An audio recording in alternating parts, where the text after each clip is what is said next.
धोबी का कुत्ता। एक धोबी होता है, उसका एक कुत्ता होता है। अब धोबी आधा वक्त घर पर रहता और आधा ही वक्त एक नदी पर कपड़े धोने पर गुजार देता था।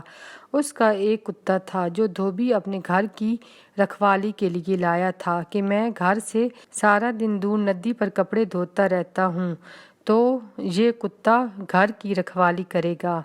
ये सोचकर धोबी एक कुत्ता लाता है। कुत्ता पहले घर में रहता है। जब धोबी नदी पर कपड़े धोने जाता है तो उसके साथ साथ उस नदी पर चला जाता है।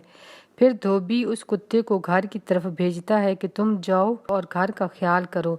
फिर कुत्ता घर आता और कुछ देर के बाद फिर कुत्ते को धोबी की याद आती, तो फिर वो नदी पर चला जाता। इसी तरह से कुत्ता सारा दिन घर फिर नदी, फिर घर फिर नदी पर जाता रहता था।